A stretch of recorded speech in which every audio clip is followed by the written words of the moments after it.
Hello and welcome. My name is Jo Frost, and here with my co-host Peter Linus, this is Being Human. Hello.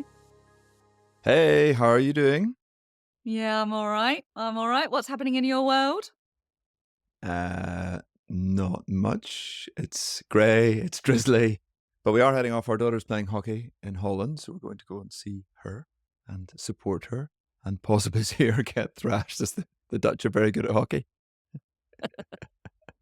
Very nice. But Very good nice. experience, good learning, apparently, is what we say. Sure. That's what you're going for. Okay, you're prepared already for her to lose. Is that what you're telling me? Yes, we've been pre-counselling her in preparation. So we'll see. We'll see. You never know. They could surprise us. But as their club team is playing, I think like the Dutch national under-14 team, I think their chances Slightly are different. slim. Like the FA Cup, though, for hockey, by the sounds of it, you never know. The underdog could do it. Well, that would definitely be an upset. We'll see. So that'll be fun. Is it sunny in your world? It's trying. I think that's the generous thing, but it is light enough now that Frosty Youth Centre is up and running again. There is invariably at least half a dozen young people, kids running rampant in my house. And my daughter just seems to go out and find more. And I'm like, I have no idea who you are. Where do you live? Where have you come from? Will you ever go home? But the worst one. So our car was recently written off, right? And we're still sat outside our house waiting for the scrappage haulage people to come and pick it up. The kids have been asking to jump on top of it forever. And my husband finally said yes. So he's leaning against the front door watching all these kids stand and sit on top of the car. And the neighbours are all looking out the window going, what are you doing to the neighbourhood? This is West Wimbledon. Don't you know? Lowering the tone. You're the people diminishing house values one at a time.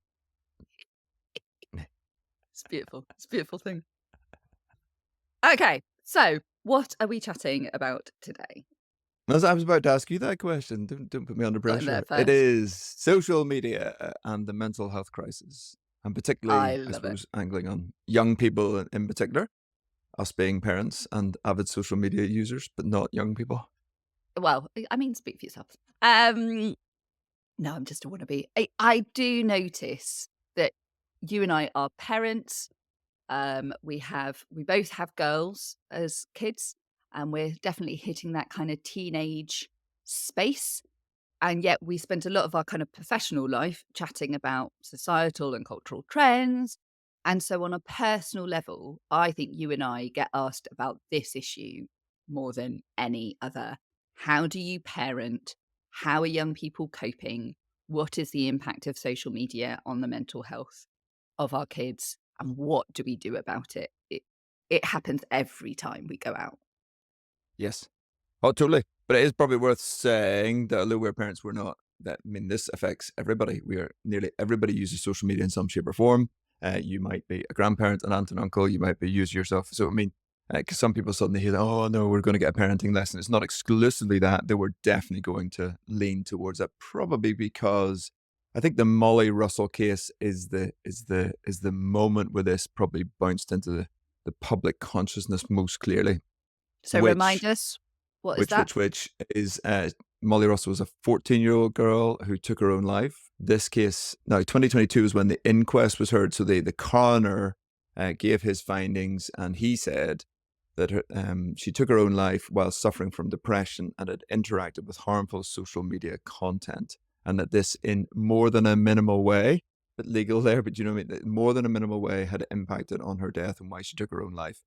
And it became clear during the case, Instagram and others were called. Instagram were probably the people primarily in the firing line, that content had been directed towards her. She had gone searching, but then other content had been directed towards her in a very significant way. The NSPCC were really calling for tech companies to be much more heavily regulated. And we have seen an online safety bill post that, although I'd say with somewhat limited impact. But Childline, NSPCC were saying that they do 73,000 counselling sessions about mental health in a year. This was 2020 to 21, and 24,000 counselling sessions about suicidal thoughts and feelings. So that's why we're absolutely linking the social media piece here with mental health at all sorts of levels. This was the the arrow tip at the most serious end. But we're all being thrown content that is unhelpful and shapes us in various ways. Yeah. And I think that's the thing, isn't it? That people are picking up on the headlines and some of the stats and research that's coming out that seems to be drawing a link between the rise of social media and the intelligence behind the algorithm to just feed stuff, and then the susceptibility of developing minds and how that is affecting who they see themselves as, their own humanity, their mental health, their being in the world. So that is why this is an obvious conversation for us as being human. We're going to use the lens to explore this. So, Peter, remind people, how does the lens work and how we're going to be engaging here? Yes, the lens centers everything. It's the new apologetic. It is the definitive answer to all your questions, in case you're wondering. The lens is at the center. Is what does it mean to be human? We ask that question. We're going to put this issue then at the core of the lens this time: social media and our mental health kind of crisis that's going on. If we put that at the center of the lens in the focal point, then we are going to work our way around significance, like that we matter, why we matter, what is social media doing to how we view ourselves, connection, how it's going to shape the relationships and the connections that we have, what's the impact that that's having and how that impacts our mental health. Then presence, we talk a lot about being physically present with one another, about being embodied beings, about place that we live. Social media takes us out of that in many ways, but in very particular ways, we want to unpack what that's doing with our relationship with the kind of here and now that we're inhabiting. And then finally, participation, because my wife's one of the many people who says, "Why are you on these things sometimes?" And that's a valid and legitimate question. But we do lots of our lives. We participate a lot on social media. So we want to wrestle with the question is, can we do that well? Why do we do that? And how do we navigate some of the chaos of being in those moments? So, yes, we work our way around the four parts of the lens, but by putting social media and the mental health crisis right at the center. Okay, so we are starting off with significance. You matter. It is important. Your being in the world is significant in its own right. Peter, how does social media and the mental health crisis, how does this get affected by that area of significance? So a guy called Jonathan Haidt is a social psychologist. He has written a number of books. The Mollycoddling of the American Mind, I think was first, but the Anxiety Crisis is his more recent one. You can also go to his website. He has lots of data and research out there on essentially social media in particular, our online engagement and how that is shaping our brains, how it deforms fundamentally our brains and our hearts, particularly around anxiety, depression, and suicide. And basically, he and a number of other people, a lady Twenge, I don't know if that's the right way to pronounce her surname, Twenge. They've done a Confidently go for it. just Same as go physical for it. names. And they have both produced significant research. That 2010 was like a turning point moment where we began to see really increased rates of depression, anxiety, and suicidal tendencies and ideation. And that the key thing in that is social media use. It's not just phones per se, it's that social media use. Instagram is probably, again, the people most in the firing line here. And it is significantly higher for girls. It affects both, though. So sometimes that gets lost that boys are also impacted by this. There may or may not be a separate conversation on gaming later, and different because they do affect the two groups differently, but massively distinct in girls. I mean, much higher rates. So one of the things we said in the book was most teenage girls in the US, so it's 57%, say that they experience persistent sadness and hopelessness, while almost a third say they have seriously considered suicide. So you kind of read that and then you want to say, hold on, let's just read that, just pause and go, 57% of teenage girls in the US, persistent sadness and hopelessness, and a third that they have seriously considered suicide. So those are just massive numbers. And anyone that is engaging with young people in this moment has you just can't not just take a breath and consider that for a moment. Now, I'm a woman, therefore I have been a teenage girl. I know, shocking. Um, and I do remember the teenage years and puberty and the kind of the intensity of that. I remember the mental health crises that some of my friends and peers were going through. um, that was around, um, but I would say that it it was it was rare. There were 1 or 2 kids who were struggling, and it just feels like the exacerbation of the struggle of being a teenager has just got profoundly more complicated and more severe, and that is basically what Jonathan Haidt is suggesting, that these things have always been around, but the prevalence of them has astronomically increased. Is that fair to say? Yes, yes, we've migrated childhood onto a virtual world, and that has radically disrupted social and neurological development. So he uses the example, he says, imagine you can go on a trip to Mars and you're going to send a 10-year-old to Mars. Before you would do that, you need parental consent. You need to think about it. You need to work through all the implications. You would think this is going to an entirely different civilization, culture, place entirely. You go through this massive set of testing criteria. We've done almost none of that. We've allowed this thing in, and most of us have allowed, if we're parents or have been given, if we're younger, access to a phone at a level that's just, unprecedented. Said it before when I grew up, because I'm slightly older than you could get a Nokia 6310 and all you could do was, it was incredibly expensive to do anything on it for starters. But secondly, all you could do was play a game of Snake. You couldn't spend more than 15, 20 minutes on it a day. And we're now at 3, 4, 5 hours a day. And regardless of anything else, whether it was good or bad, that level of shift is just massive. And most people are saying we do get the dopamine hit off it. We do get hits. And therefore it's a drug, it's addictive. And we have done almost no research, and we are literally handing not just our kids, we're saying that as parents, but every one of us has a drug. I have a drug in my hand. This phone, one of the conversations I have with my daughter is, I'm not saying she can't outwit the phone in any different way than I can. I'm like, I am 48 years old, and this thing's going to beat me because it has had billions of pounds invested in it and all the apps on it to try and get my attention permanently. And guess what? It's pretty good at it. And it wins. It beats me most days in terms of getting my attention. So what chance does a 10, a 14, an 18, a 25, like this isn't age specific. Like it's a crazy game in which the odds are fundamentally stacked against. This is like walking into a casino and thinking you're going to win when the odds are set every time to make sure the house wins. Of course it does. So when it comes to this exploration in specifically in the significance quadrant, which is where we look at questions around dignity and identity and this pull to the dopamine hit, the how many followers have you got? How many likes did you get?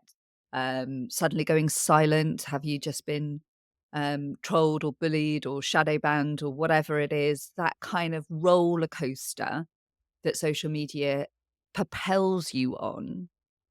This is our classic question. What's the better story? What does the God story or what can we offer to young people or 48 even, 48-year-olds trying to put the phone down because it is having a detrimental effect on how we see ourselves?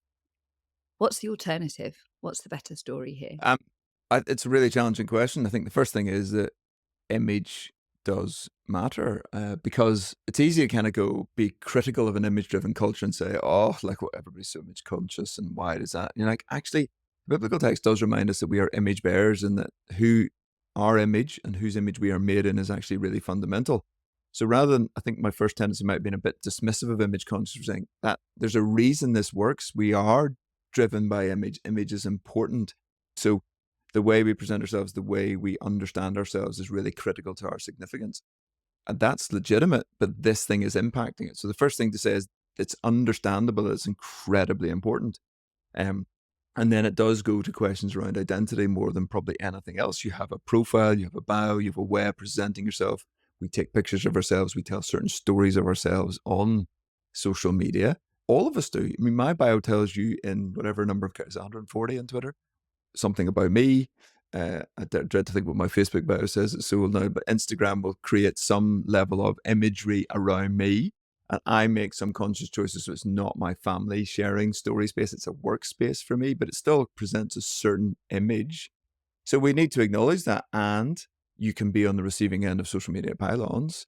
you and I probably be more so been on some of those to do with work. So you get what's said back. People find it incredibly easy to say things that they would never say face to face to you. And we can say those to other people. So we need to be really conscious about how we engage. Um, and I'll tell one, as a lawyer, somebody's trained, I'm quite used to stepping back from that. And I don't find it particularly toxic space for me personally. But I know for loads of other people they do. And of course they do. I remember a pastor once saying to me about engaging in this space, and I said, you probably shouldn't because you actually like people and they like you. You will worry about what they say. I have learned to a certain degree, these people are not annoyed at me, they're annoyed at something I believe or a position I hold. But that's not a natural way to necessarily respond. So you got to realize how toxic it is. And it does go after our dignity and our identity, and it's incredibly shaping.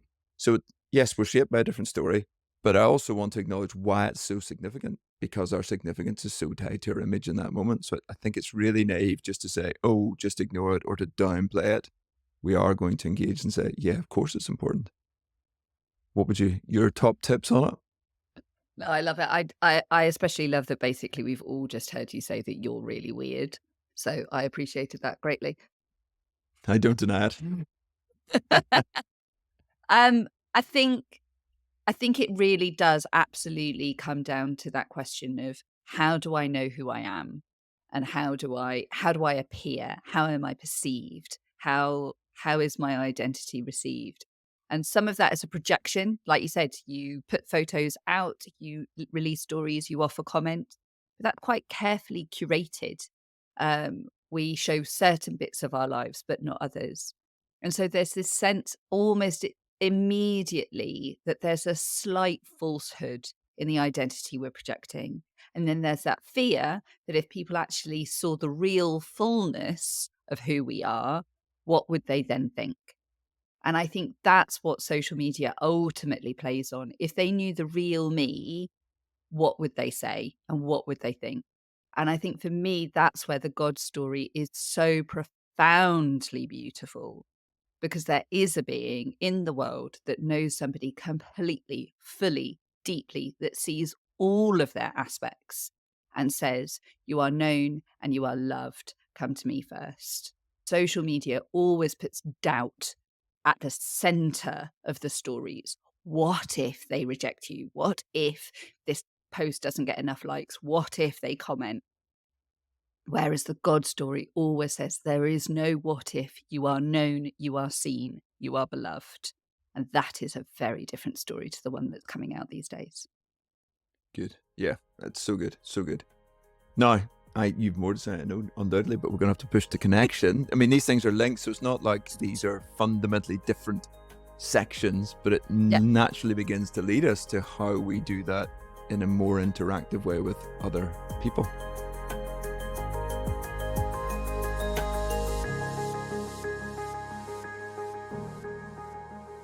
Now we're going to kick off connection, which is the idea that we matter to each other. With a quote from one of your favorite films. You sat down with your oldest daughter before she was allowed a smartphone and insisted that she watch The Social Dilemma, which I think is a genius strategy. And it was this the point that you were introduced to, what's his name? Jaron Jaron Lanier? Lanier. Yeah, yeah, yeah. Sure. So you probably heard that phrase, if you're not paying for the product, then you are the product. And so many of the social media platforms, we don't pay overtly for them. So we're being charged. But he in The Social Dilemma has this quote. He's the kind of daddy of virtual reality spaces. He's a strange looking character, but very insightful in certain areas. He says, we have created a world in which online connections have become primary, especially for younger generations. And yet in that world, anytime two people connect, the only way it's financed is through a sneaky third person who's paying to manipulate those two people. So we've created an entire global generation of people who were raised within a context where the very meaning of communication, the very meaning of culture is manipulation. We put deceit and sneakiness at the absolute center of everything we do, which we've used somewhere else. I mean, I find it fascinating, kind of Genesis 3 moment, but basically it's just saying, because Facebook, which was his primary target, I think at the time, is free, it's connecting two people. But the only way for that to work is it has to somehow finance that connection. And we've done it as a church, we've done it as an EA organization. We pay for Facebook ads at time. In the reality of that, in our paying £10, £20 to advertise to a particular group of people, part of how that's done is they are leveraging a connection to find another Christian in the age bracket we might have said, or in the area. And so that is the reality of how the thing works. That's how Twitter, that's how Instagram, that's how they make their money. They're trying to commercialize that transaction at a tiny level, but then we do that hundreds and hundreds of times a day. So he's saying the very thing is premised on manipulation and financing and a deceitful sneakiness. Yeah. I think for me, the clearest place to have a look at this is around dating apps, where you are Tell us about literally, your experience of dating apps, Joe. thankfully, genuinely thankfully, me and my husband got together in real life, pre-dating app. But I must admit, I do sit around the lunch table at work chatting about dating apps and I just don't get them because it feels like it is you're just surveying it like you would a job interview. You're reading people's CVs, you're seeing if they match your criteria, if the algorithm that is commercially motivated thinks that you could potentially be a good match. Bearing in mind also, the financial model needs you to stay single for a while because it needs you to keep being on the app.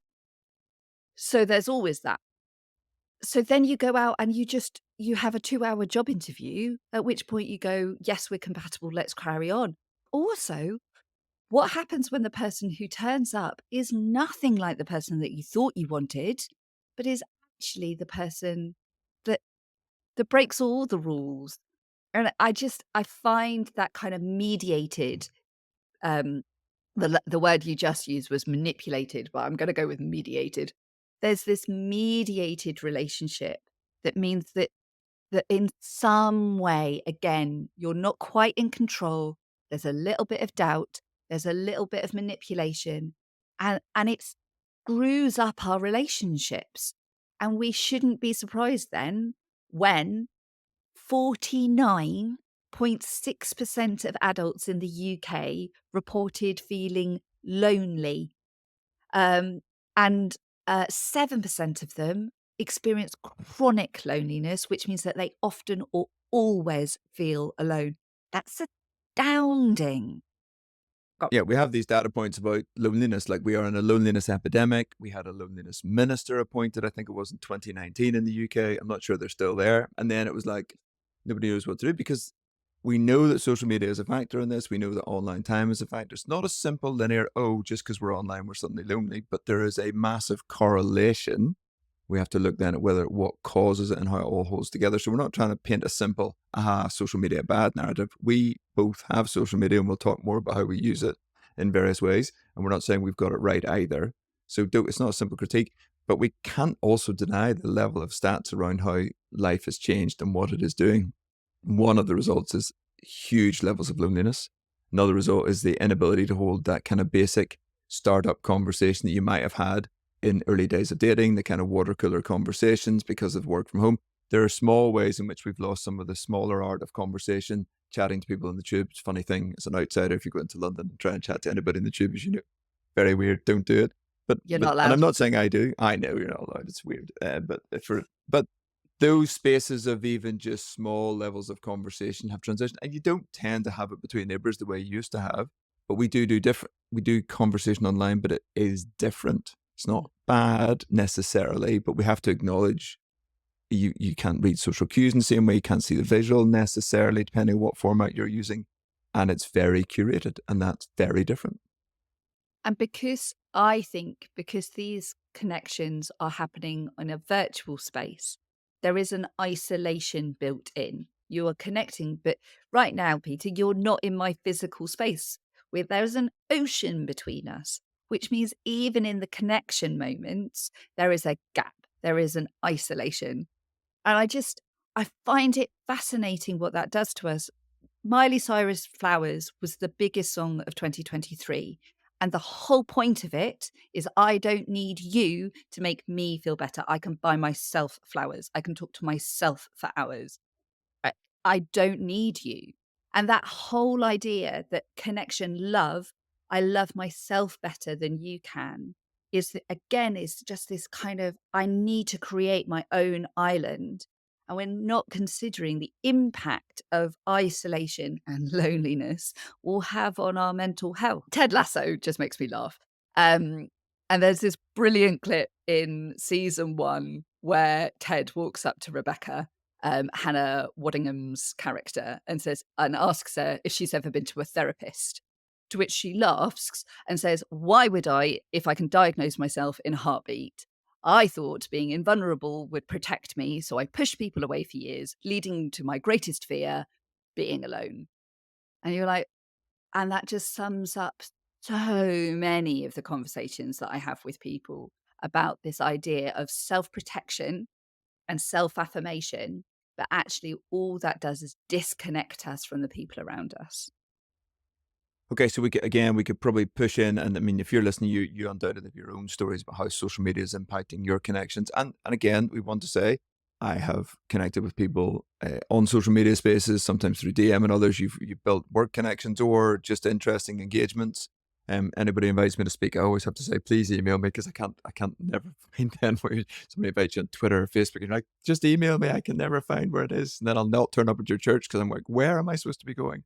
But anyway, so it has like there are lots of ways in which we can connect online that then lead to something else that's really interesting. So we could probably go on about like the problems and diagnosing the problems, probably the easiest bit of this. And again, listeners are probably saying the same thing in this area. What about this? What about this? But the question we really want to keep centering on is, what is the better story? What's the alternative that we are offering as Christians in this moment?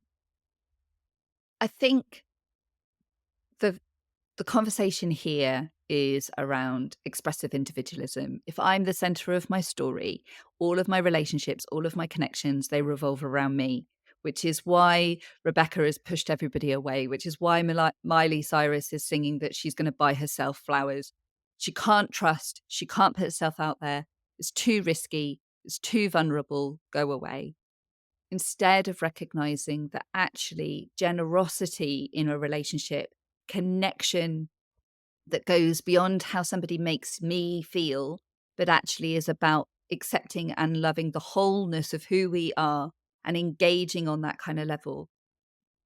Saying that there is a love out there that you don't have to be afraid of, you don't have to fear rejection, you don't have to put all the boundaries up and all the barriers up, that actually relationship isn't just about how you feel, but is about building connection and building community that goes beyond that. That's a really powerful story because ultimately we do not want to be alone. And our God story says that we are made in the image of a relational being who invites us to be in relationship with him. Yes, absolutely. I think this is the reality, and that connection so often happens in real life, which takes us naturally to presence, and the reality of being embodied in a particular time and place. And we've already noted that ironically, we record this from two different spaces. There's an ocean between us, um, because we know each other and because we do interact face to face at times. We find that actually works easier sometimes than being in an office where it all goes wrong. So there's interesting ways, and the boundary is porous, I think, is one of the points I want to make in presence. So What do you mean by uh, that? so so a couple of nights ago, Lucia, my youngest one, wanted to do an origami, like a little paper dragon. So we're watching YouTube for the very purpose of doing something in real, folding this piece of paper and turning it into a little dragon. And so many of the things we see online do cross into real life. So some that's very obvious intentional one. We're watching an instructional video to learn how to do this thing or to cook something or to make something. Um, but in the Molly Russell case, to go back to that for a minute, the point there was the boundary was porous because she found material, not always that she even was looking for, that was selected and given to her during binge periods. And Netflix and Pinterest knew there were these binge periods where people go on and romanticize self-harming of young people. And that's what the coroner found very specifically in that case. And then because of her vulnerability, her depressive illness that she already had, her age, she was already at 12 and she was accessing at 13 this material, that affected her mental health in a negative way and contributed to her death in a more than minimal way, that line. So the boundaries boards there. So we know it very obviously when we're doing the teaching video, but what we sometimes fail to recognize is we're watching all this other content that begins to influence us and stimulate us. And in her case, romanticized self-harm. She's vulnerable, she's predisposed to this, and it leads to an in real life act where she ends her own life because of that content coming. So recognizing that these things cross the boundaries is I think one of the more significant pieces that we need to do. It cuts both ways. We take our real lives and present a version of them online, and those online are taken back into real life. Yeah, I think that's really interesting. My youngest was complaining that she's not on Snapchat because she's not on any social media because she's 10. And yeah, all her mates are. And so she was moaning that why couldn't she have Snapchat? And I was like, well, the problem with Snapchat is the filters because you're looking at what looks like a mirror. So your brain is telling you that this is what you look like. So that in reality, when you do look in a mirror, you don't look right, or you don't think that's how you should look, or you've seen so many other faces with filters on it, you assume that your face is somehow wrong. And it starts to create this kind of distorted reality. And she looked at me and nodded and walked off. Anyway, next day, her mate comes over, has got Snapchat, is taking photos, puts the filter on until he's like, oh, why don't you just take the filter off? And the daughter goes, because I hate my face. And my daughter comes running in and says, my mate just said she hates her face off Snapchat. Oh my goodness. And it was just this wonderful moment of going, I'm not trying to ruin your fun. I'm not trying to break you. I'm not trying to make you different to all your mates. I am putting these boundaries in because actually there is something significant about who you are and the reality of your body and what you look like. And these spaces are trying to get you to want to change that, arguably, because they can make money off that. But that's just my skepticism. Um, but it does mean that as a parent, I really want to put some limits there because actually, day one, she encountered exactly what I said was we were seeing in different stories. So you reminded me. So one, that you as a parent are actually right sometimes. That's very good.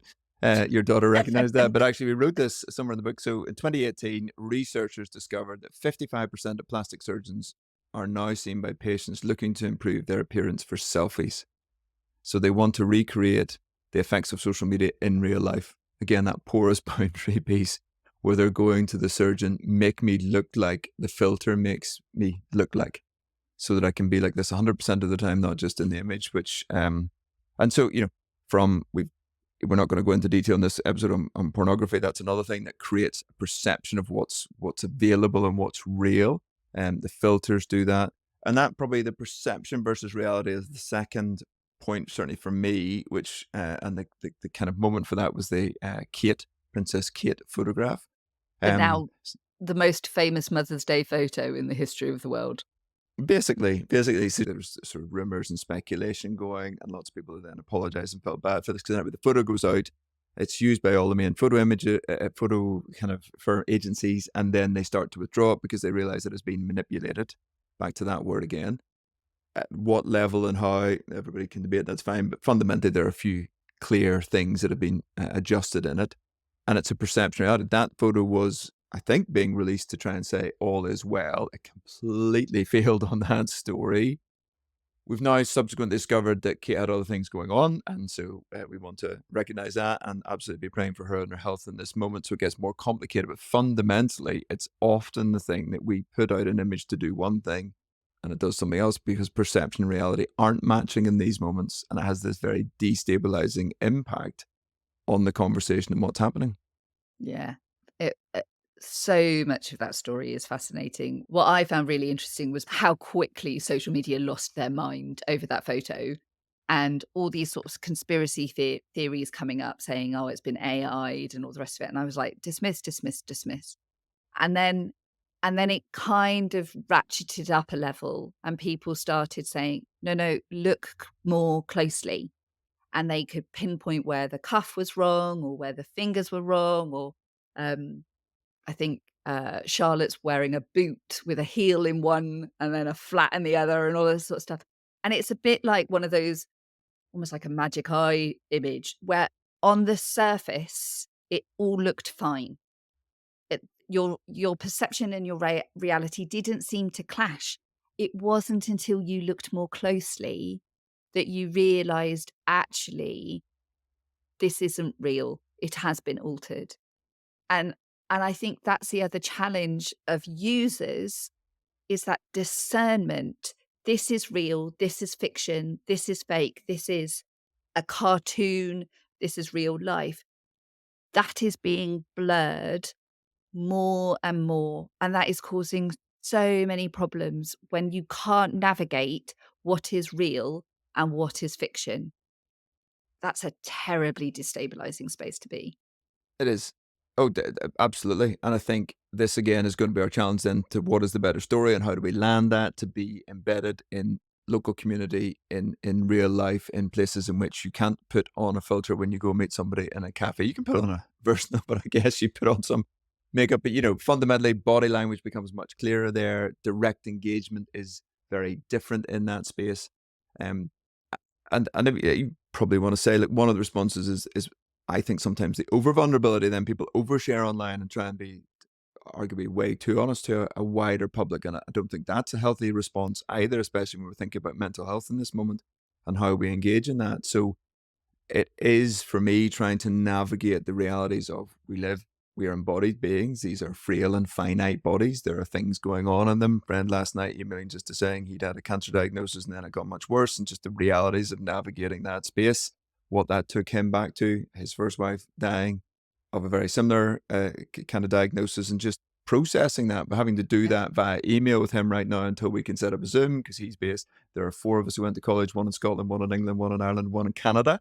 And like, so just the realities of how we get that little prayer square back together to navigate that and not be present with them in that way, but finding a space in which we can do those dialogues in a healthy way. So technology can be really helpful in doing that, but Such a not social gift. media sharing. Yeah. But it's probably not the thing you're going to start sharing and opening up the space. No. So again, we're trying to navigate this kind of Luddite. We're not Luddites. We are both using technology a lot, but we're trying to say, where's the better story? So what does that look like in terms of being embodied in that moment, to be present with him, to minister to him, so that is, for me, one of the biggest things there is that God is present with him. And he talked about an encounter he'd had with Jesus just before this diagnosis came that has been so significant to him. It's almost like he knew it was coming. And in a retreat, he had this phenomenal encounter with Jesus. Um, and that's something he's been able to hold on to. So when I can't be present with him and some of the other guys in the square can't be present with him in that way, God can. So I'm so thankful for that, that we worship an omnipresent, transcendent God who can be everywhere. And then we have to navigate the realities of where do we live and how do we navigate some of this moment. Actually, I had some really challenging conversations this week because the situation was in real life. Much worse things are said about me online, but they just don't resonate in the same way. And then when you're in a community where this thing is bubbling around, it's really hard to navigate. It's much more personal, it engages your family much more. It's much more real life. But how do we do that? In this case, it was in a church community, and have to navigate those tough conversations and much more relational conversations, being present with one another. Yeah. Yeah. And that's why it's hard, which is often why we want to avoid it.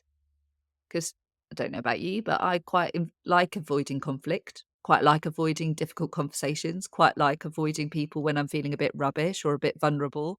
So the retreat is a great tactic. How to be present and stay present in the hardships and in the hard moments. That is deeply costly, but it is also one of the most human things that we can do. Okay. Finally, we have come full circle and we are approaching participation. What we do in the world makes a difference, it matters. So, how are we engaging in this space? We're having these sort of conversations. But how do you engage well? What's your tactics when it comes to social media, staying healthy, both for you as a grown up, but also for the kids? What are some of your top tips? Oh, I definitely don't think I've got this one cracked. So it's I. You're going to say what you do. I like what you do, but I'll not preempt that. I'm Ugh. not bold. So I have the apps on my phone, but I'm definitely Twitter's probably my primary space of engagement or X now, but I don't engage in anywhere near as much. It's less interesting to me than it used to be. I can't fully put my finger on all the bits of why that is. The other space is just Instagram, and I use them very much in a work function. So for me, those are something I go on to consciously to do posting and to look at a little bit of stuff. But it's quite the very relatively easy time bound moments for me. I don't find that as distracting. Um, You've probably got a better tactic at the minute. We might have to test this now over the time. So we can come to the kids in a minute. So tell me what you do personally with those apps, or what you've just Well, chosen to do. it's a very new thing, so by the end of this season, you can ask me whether or not I'm still doing it, but or if I've broken my own thing. I was just noticing that I was binging way too much, and just the escapism and the kind of the checkout that social media allows you to do was becoming a little bit like, "Oh, I don't wanna do this anymore. Too much junk food." So, I've deleted them off my phone. I haven't quite got as far as deleting the account because like we've said, we do actually use this space for work. But it was just making me unhealthy. So, it's come off my phone. I've got it in my cloud library, so I can still access it, which is where am I gonna break my own thing? Because 'cause I'm not very disciplined. So if I need to do anything on work, because like Instagram especially, the kind of the web-based app is awful. You can't do stuff, so you have to do it on your phone. So I will access it, but I just want it gone. So I've taken everything that was distracting off, um, and we'll see. I'm about 4 days in. So we'll definitely update you on that. I actually, relatively recently, have got more into Audible. I kind of resisted for some reason. My wife was really into it. So, and that's a kind of counter habit for me in a sense. So rather than doing the doom scrolling and when traveling and in places, and now much more intentionally listen to something interestingly right now about atomic habits. So, how you bring small changes into your day to build better habits in. And that's one of the things we'll always be returning to is habits and those ideas because habits shape us. So the habit is to grab the phone in the morning. If the habit is to scroll when you're traveling on the commute, saying I won't do that isn't going to be enough. You're going to also have to look at something positive. So can be listening, reading, those kind of things. So I think that's practically some of the stuff that we're definitely experimenting with. And in one sense, being really open and saying we haven't cracked this thing. No. Um, we're still trying to work our way through what does good patterns, Sabbath rest, alternative habits look like. Yeah. And I think that's the absolute key, isn't it? You've gotta have the behavior to match, but you've also got to have the intentionality because the algorithm is set is set to break you. It really wants to drive some of the attention into certain places, and I keep seeing clickbait articles come up, and I'm like, "Oh, that's interesting." And then I'm like, I refuse to click it because I know how dehumanizing that story is. It's speculation, it's gossip, it's salacious, like, scandal, whatever, and I know that I am being asked to click it, and that's gonna fuel the engagement. And so I'm like, actually, how do I deliberately refuse to be a part of the problem? And it's really hard. Oh, definitely is. And so we've also talked about kids, but these are relevant to both. I think, I mean, we have settings I think both of us have for our kids, and they don't, the younger in both cases, I don't think have any social media access or even phones. So my 11-year-old doesn't have a phone yet. She will when she goes to secondary school. She won't have social media access. The older one at 14 doesn't. We're just saying that, not because it's great, we're just putting it out there. That's a really hard parenting decision to make, though, Yeah. because you are othering your child deliberately. They are, my daughter is the only one, apparently. She's probably not, but the only one that doesn't have WhatsApp, the only one that isn't on TikTok, the only one that has to phone me because I wouldn't let her have data on her phone. And that's a very alienating space for young people.